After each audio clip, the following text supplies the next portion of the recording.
প্রিয় বন্ধুরা, শুভেচ্ছা আপনাদের সকলকে। দাঁড়িয়ে আছি মাঠে। এখন ধান পাকার সময়। সাথেই থাকুন, দেখাবো ধান গাছ এবং কি সুন্দর ধান ধরে রয়েছে। ধান গাছে ধান পাকছে, সোনার বরণ ধান। সাথেই থাকুন আর দেখতে থাকুন ধানের রূপ।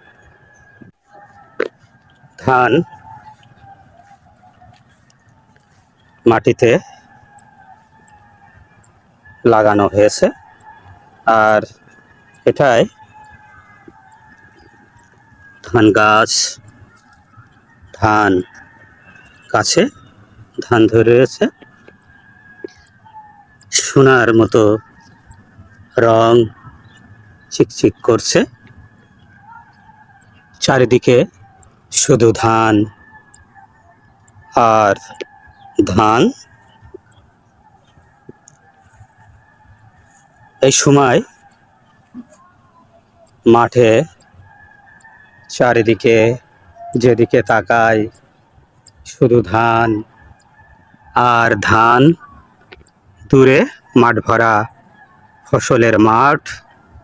কিছু ধান পেকে গিয়েছে, আবার কিছু পাকছে। আর এই ধান দেখে কৃষকের মুখে হাসি ফোটে। কদিন পরেই এই ধান কৃষক ভাই কাটবে। থোকায় থোকায় ধান ধরে রয়েছে।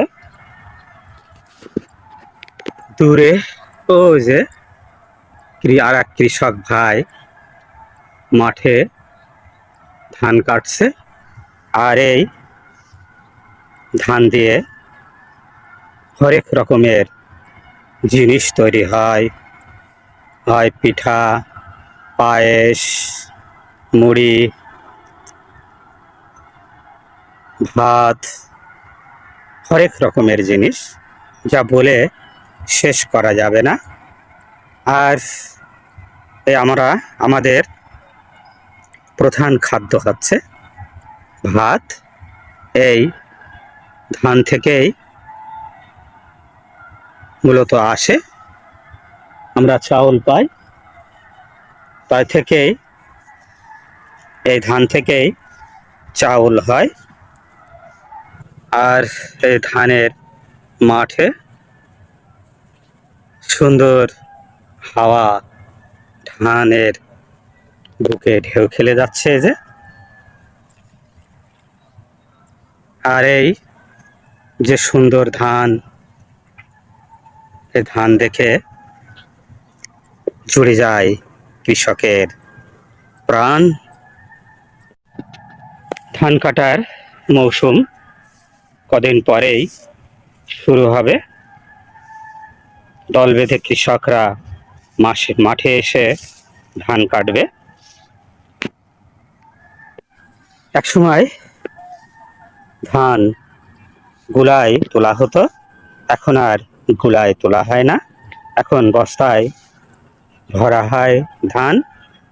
আগের চেয়েও এখন একটু বেশি ফলন হয়, বিঘা প্রতি 30 মণ 35 মণ ফলন হয়। আর এই যে ধানগুলা, এগুলা খুব ছোট ছোট, একেবারে ছোট ছোট ধান। এ থেকে আরও ছোট চাউল হবে, আর এই ভাত খেতে খুবই সুস্বাদু। প্রিয় বন্ধুরা, এতক্ষণ ঘুরে দেখালাম ফসলের মাঠ, ধান পাকছে সেই দৃশ্য। আবার যে কোনো দিন যে কোনো সময় দেখা হবে, কথা হবে। সবার জন্য শুভ